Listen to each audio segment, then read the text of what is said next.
Hello, hello, hello. Welcome back. It's your girlfriendly drama queen. And in this channel, we talk about everything drama content related. So if you like Korean dramas, make sure you subscribe, like, and comment. I'm going to be talking about recommendations if you like Squid Games. Yeah, Squid Games is arguably one of the biggest Korean drama that aired in 2021, I believe. And it basically brought a wave of new K-drama watchers. If you like that, then you're looking for something else similar, then this is the video for you. Now, I have to say in advance, there's not a lot of, I think I have rounded up four or five shows here to talk about. Squid Games is pretty unique for like a Korean drama because there's not a lot of shows that tackle the battle royale style survival type premise, but this is a premise that Japanese dramas have basically, like, they own it. There are so many dramas like Squid Games or similar to Squid Games that are Japanese, whether it be movies or shows, and I've actually seen quite a bit. So at the time that I watched Squid Games for the first time, it wasn't an entirely new concept to me. But the thing that set Squid Games apart is the fact that it had really relatable and heartwarming characters. Like, it's a drama that was written with heart. And that, not to say that Japanese dramas aren't, but they often focus more on the like survival element and not really the character building of so you don't get as attached when people start dying left, right, and center. And so, yeah, this is a very long intro, but it's important. But I'm just going to start you off with the most direct comparison. If you Google, Squid Games, what else comes up? Alice in Borderland. And in my experience, I saw Alice in Borderland first before actually... Oh, not my Google think I'm talking to... Shh, I'm not talking to you, Google. Well, I'm just excited about getting you information. I'm just gonna have to disconnect my Google Home real quick. Okay, we're back. Well, I've lost my train of thought because that was so freaking creepy. But yeah, so I watched Alice in Borderland first when it came out on Netflix, and actually I was so mind blown by it. Mind you, I had seen Battle Royale, I've seen Cube, I've seen a lot of these other like survival type shows. But I was particularly blown away with Alice in Borderland, and it's for a spoilery reason, but something happened in episode 3 that had my jaw dropping. Like, I was like, what? Did they just do that? And like, I had to keep watching. And there was enough mystery in season 1 of Alice in Borderland to keep me hooked. That is to say, so right off the bat, if you haven't seen Alice in Borderland, you should probably go check out season 1. It is pretty much like direct comparison with Squid Games. It does not have I would say that the characters in Alice in Borderland are not as relatable, or even like you don't feel as much connection the way people did without the Squid Game characters, but it's still unique in its own way, and unique enough for you to check it out. It's violent. If you like violent stuff, it's very violent, and there's a lot of twists and turns, actually way more twists and turns in Alice in Borderland than there is in Squid Games. I don't think it was predictable at all. So yeah, that's my feeling on Alice in Borderland. I liked it so much that I couldn't wait for season 2, and now season 2 is out, and season 2 was not it for me, I'm not gonna lie. I think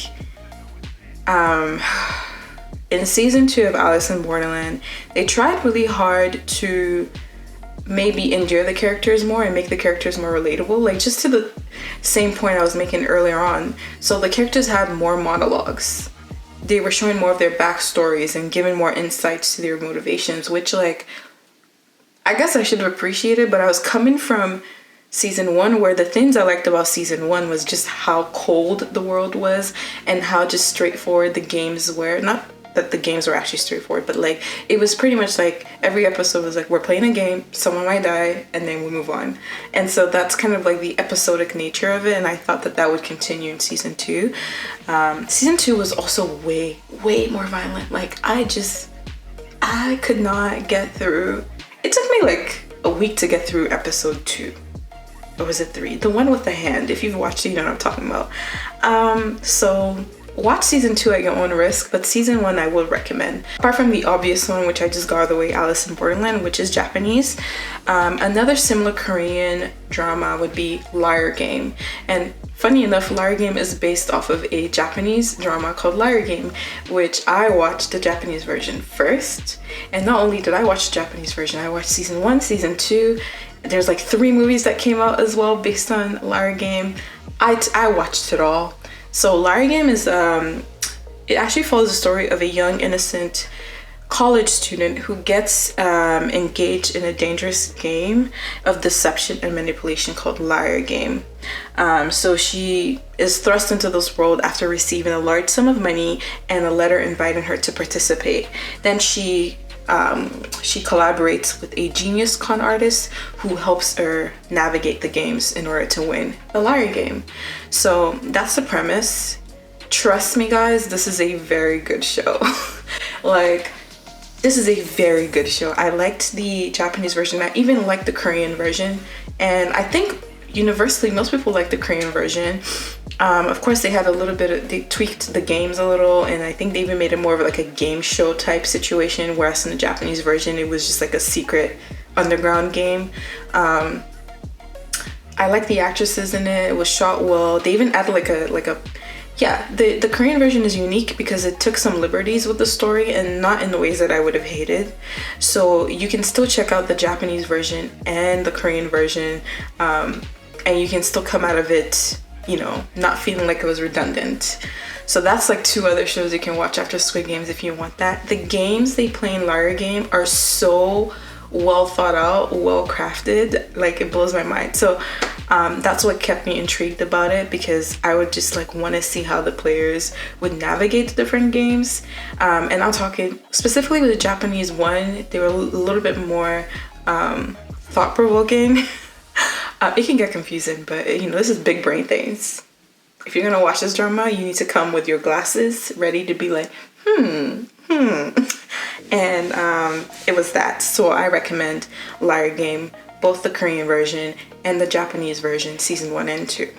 Third drama I'm gonna recommend here is Memories of Alhambra.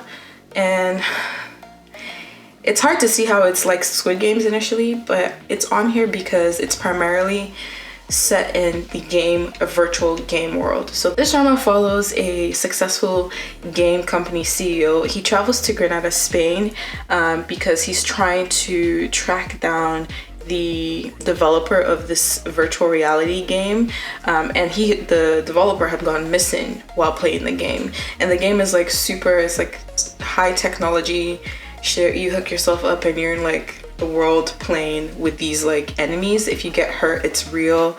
So it's like mind trippy as well. I like this one a lot, and I put it on here because he's playing games. Except he's playing more video games. And I think the drama was I don't even really know what the genre this was trying to be. There's a little bit of romance in here, which is what I clicked for, but let me tell you, the romance is like so little.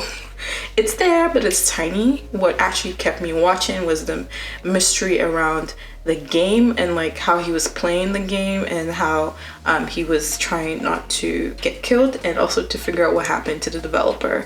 So I'm gonna put that on this list just for the gaming aspect of it all. Alright, next drama I'm gonna recommend, I'm moving away from Korean dramas. I figured I already talked about some Japanese dramas. I might as well talk about some other dramas that are not Korean. So I'm gonna also recommend a drama called Girl from Nowhere, and this is a Thai drama. It's on Netflix, and it's a bit of a mind trip drama, but it follows a mysterious girl called Nano who enters a prestigious school as a transfer student, and then she ends up uncovering the dark secrets and corrupt practices of certain people, certain target classmates in whatever school she's in. So it's kind of episodic, like she goes to different schools in each episode and it tackles different themes in each episode. It's a bit of a dark and thought-provoking watch, because she stays mysterious the whole way through. Actually, it's called Girl from Nowhere is really, really, really popular. It has like a season 2 which is out, which I did watch, but as always, I always prefer season 1 of things. And that's just what this one is. So if you're looking for just something unique, a little bit dark, a little bit, you know, you gotta put your big brains on, then Girl From Nowhere is also a good one. And then finally, I'm gonna end with another show called Die Now. It's a Chinese show, and actually this one I found of Amazon Prime. It's a little bit on the lower budgeting side of things, but this is probably the most similar to Squid Game / Alice in Borderland, because it follows a university student who's part of an intellectual reasoning club.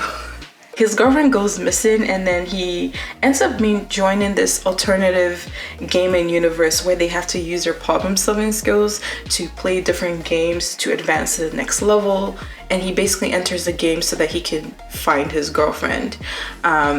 So yeah, this is one where there's a bunch of characters and they're all like having all these challenges. Some people die, some people don't die. Like, it's one of those. Very good twist, very good ending twist. I would say, yeah, again, big brain things. You gotta turn your you gotta really think hard for this one. So yeah, I just talked about a bunch of dramas. I hope you found one from that list that you are intrigued enough to check out. That if you liked Squid Games, if you didn't like Squid Games, then yeah, this is just not for you.